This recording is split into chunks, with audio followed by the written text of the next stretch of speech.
Hello and welcome to PSA's Let's Squawk About It. I'm Sam Schaefer with the Poultry Science Association, and today I'm pleased to welcome back Chanelle Taylor of Cargill Canada so we can discuss a topic we discussed a year ago, which was highly pathogenic avian influenza. Chanelle, welcome back. Hi, Sam. So good to be back. It's good to be back with you discussing this topic yet again a year later. Yeah. Today, we're going to take a look at kind of the things that we've learned over the past year since our initial discussion. We're going to talk about, as we prepare for migratory season, what we can expect things to look like with HPAI this year. So, Chanelle, without further ado, let's dive right into some questions. Sounds great. All right. So this year, with many wild birds either migrating or having already migrated, can we anticipate the risk of avian influenza increasing again? And which migratory birds tend to be more susceptible to spreading the disease? Yeah, so we definitely can anticipate the risk of avian influenza increasing again. We tend to see avian influenza hit about two different times a year, in the spring and in the fall. We don't tend to see it in the dead of winter. We don't tend to see it in the summer for different reasons, mainly because the birds have stopped migrating, but also because, especially in the heat of the summer, the virus doesn't do very well. Mhm. So over the years, we have seen ducks and geese as being the main carriers of avian influenza. And this continues to be the case over the last 2 years. So many of the wild birds that we have tested out in the field and they have tested positive have been ducks and geese. As migratory carriers, they host the disease and they spread it to others without showing the symptoms themselves. So when they migrate and they enter into different territories on their way through during the winter or their summer destination, on the flyways, they usually infect other local populations of ducks and geese, which is when we see it spread to our backyard poultry and our commercial poultry birds. This is why when we see it pop up in the spring when they're migrating south or in the fall when they're migrating back north, that's when they tend to bring the disease into sort of our local population. Mhm. This strain in particular that we've seen over the past 2 years is pretty interesting. We've come to see that it not only has shown up in local poultry population, but also in songbirds, raptors, and other waterfowl like swans. These types of birds, once they're infected, show symptoms and ultimately they succumb to the disease, similar to our poultry birds. However, they tend to hang around your homes, your farms, your crop area. So these are like your Canada geese, your red-tailed hawks, your blue jays, your cardinals, things like that. Mhm. And they're not migrating anywhere.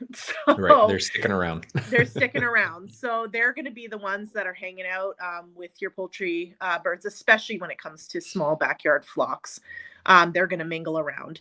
And that's where we find our risk of influenza growing. Mhm. The more your chickens integrate with them, the more at risk they are for picking up stuff, which is why biosecurity is such a big component of keeping your flock healthy. Yeah, and I'm glad you mentioned biosecurity because that leads well into our next question, which is biosecurity management plans and planning accordingly to reduce the spread of HPI. So, what would you do to advise flock owners to protect their birds? And this goes for small backyard flocks as well as large commercial flocks. Yeah, so biosecurity in general is a process that you take to what we call safeguard your poultry. So keeping them safe from the introduction and spread of disease. It's a key component to protecting them from AI because we have a much larger wild bird population out there Mhm. that passes through the areas your birds and you in general may frequent.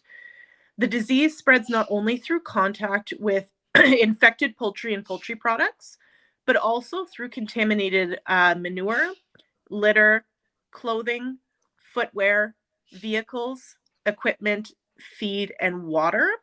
So, making sure you have a clean environment in general, changing your boots from outside to inside your barn or your coop, cleaning the tools you might be using around the barn, no matter the size of your flock, will be important aspects to protecting them.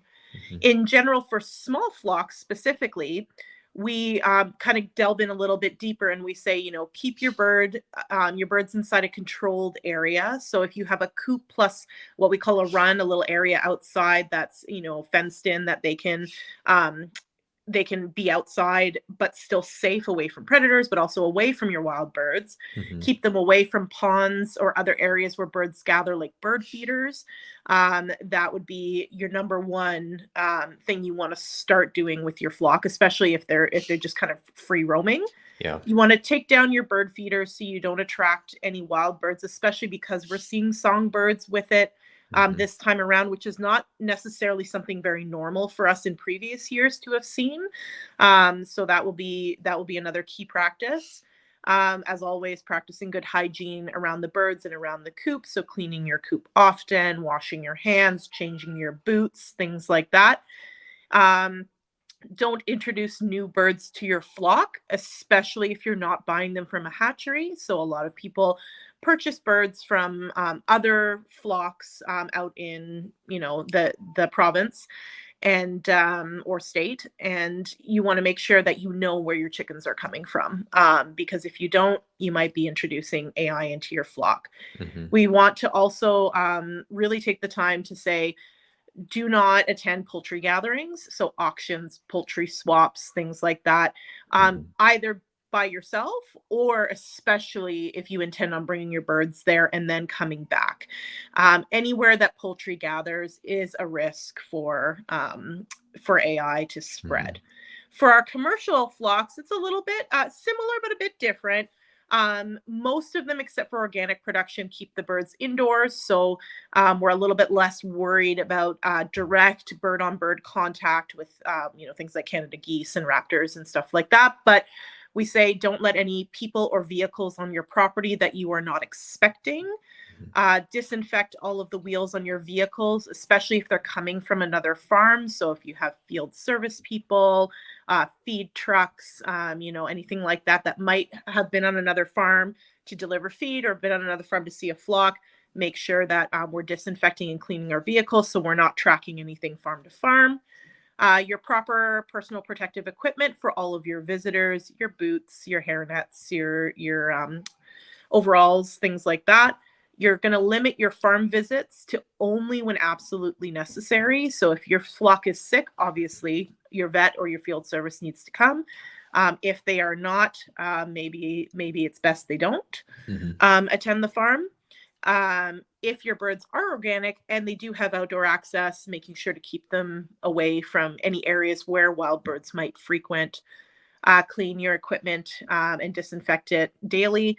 And then, as always, similar to the small flocks, don't keep bird feeders and don't create duck ponds anywhere Hmm. close to your poultry barns, as that will attract wild birds. Right. And we always say, as a vet, you have to put it out there, always say that it's a zoonotic disease. Hmm. So, making sure to wash your hands, making sure to wear a mask in the barn, change your clothes, not to frequent areas where you might come into contact with a lot of wild birds is going to be key, because when you're interacting with poultry, you want to make sure you protect yourself as well. So Hmm. we're definitely going to protect the birds, but we also want to make sure you're safe too. Right. Especially given, this strain of HPAI, there's been Yeah. some risk to human transmission. There's been some instances where there has been human transition or transmission.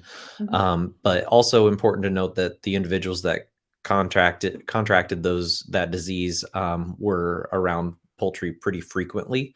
Yes. And not to be concerned about, we don't need another pandemic or another pandemic No. scare right now. Um, No. but just be cautious. Take these sanitation biosecurity measures very seriously, whether you work in a large commercial flock or whether you have your own backyard flock. It's Yeah. important to remember cleanliness is key. Cleanliness is key. And like you said, the people who have been infected in the past, it's been a small percentage of people, but the risk is always there. And those people have been ones who traditionally either live in the barn or in the Hmm. house with the birds who have been infected, or they're out there for an extended period of time, many, many hours with the Right. birds. So the risk is minimal, and but it's there. Hmm. Absolutely.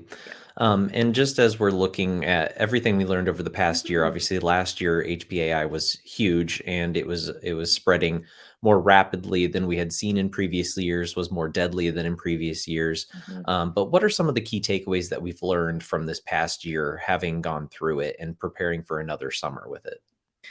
Yeah, so some of the key takeaways has been sort of that spring and fall time periods to watch out for. So in the past, we've sort of been like, oh, well, we might see it, during the year. We'll see when it comes. Sometimes it's been mainly springtime. We don't tend to see a whole ton of it in the fall. This Hmm. year, it's the last couple of years, I should say, it's been pretty consistent. Every spring around March, and then it peters out about June, July, and then it reappears about September, and then peters out about October, November. And we've seen a lot of cases all at once, and then it sort of peters out after that. Hmm. So making sure that whether you're a commercial flock or you're a small flock, when we're coming up to your March time period and your September time periods, you're going to want to, whether we've had cases or not, you want to implement your heightened biosecurity. You want to make sure you're limiting your visitors. You're doing all the things that we just chatted about Hmm. a few minutes ago. And you're going to do those things preemptively, because once your flock has it, that's it. They have it. Hmm. And all of the birds will end up contracting it, or they will be, unfortunately, depopulated, whichever small flock or commercial. Hmm. So once you have it, it's kind of too late. The cat's out of the bag. Once, if you can preemptively take all of the precautions to protect your flock from it, you're going to be ahead of the game. Avian influenza's, this strain in particular has also infected many species that we haven't seen in the past. So traditionally, it's targeted our chickens, our ducks, our turkeys, things like that.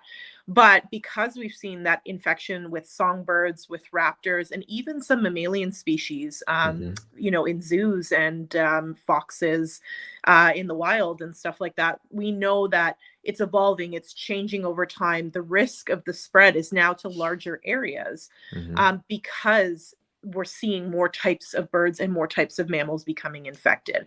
So remembering that this isn't our 2014 avian influenza, where a couple of wild birds came through, some commercial flocks got sick, and then we were over it. It's Hmm. sticking around that wild bird population. It's reappearing year after year, and it's going to take a few years for it to work itself out of that population. Hmm. But also to be diligent to recognize, in the past we may have said, like, sure, yeah, take your bird feeders down because it'd be great not to have them around. Things like that, small little things that you can do to keep those birds that now could be infected with it, Hmm. are going to protect your flock. Yeah. Your biosecurity is your main thing, again, to maintaining a happy flock. And then the last thing is, as always, if you're seeing any sudden increasing mortality, respiratory illness, depression in your flock, anything, even odd clinical signs. So in some cases, we've seen some neurological issues in some of the songbirds, which we were sort of taken aback. We had never seen that before. Make sure you call your vet right away. Talk to them about it. Let them know what's going on, and then have them take the next steps into figuring out whether we need to diagnose your flock with something else, with AI. Like, what are we thinking about? Is it there a potential there that it could be avian influenza, or or is it something else? So you want your vet in contact with you, ruling that out, so you can keep both you and your flock safe. Hmm. And I think since we learned so much over this past year and dealt with, unfortunately, a lot of bird Mhm. mortality because of it, Mhm. there's been a lot of research going on about vaccines for it, Yeah.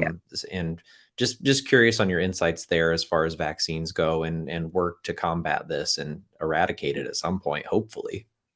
So there's been a lot of work on vaccines, and it's definitely something that Canada, the US is sort of delving into, looking at. Hmm. We're seeing a lot more work and a lot more uh, active potential use in more of the Asias, rather than in the Americas, just because it's been endemic there for a very long time. Hmm. It never really goes away. It kind of, same thing, it flares up, goes back, flares up, goes back over time, over many years. So with us, we're starting to, now that it's been 2 going on 3 years that we're seeing it, we're starting to sort of look into that, as would that be something that we might want to look at as a protective measure.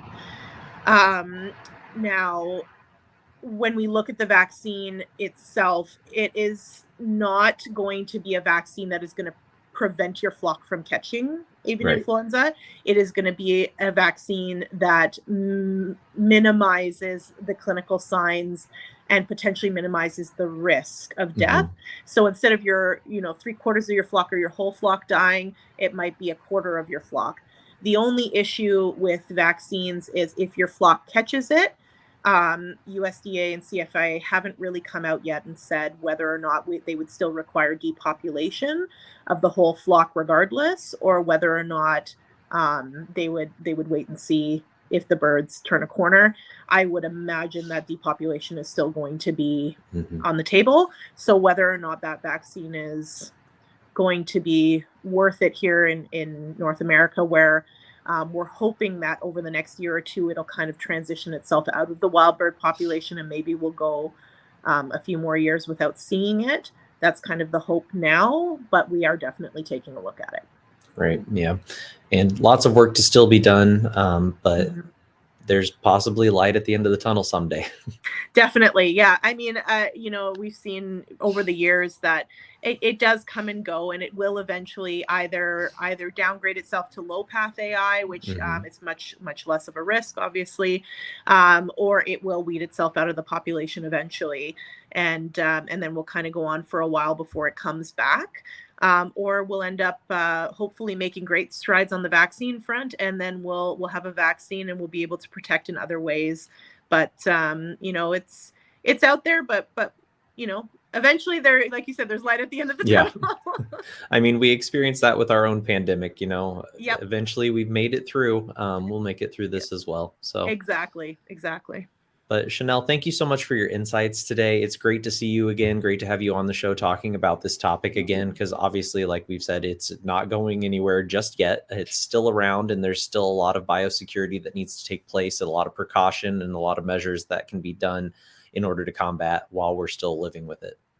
Yes, thank you very much for having me on today. It was such a pleasure talking to you, and hopefully we'll be able to catch up soon when avian influenza has weeded itself out. Yeah, maybe we could do another episode that says, it's gone. It's gone, yay. A much shorter episode. Yes. Just a quick pop in, pop out. Yeah, for sure. Well, Chanelle, thank you again. Thank you so much for your time today. We appreciate it. Sam, thank you. You as well. Have a great day. Thanks. Bye.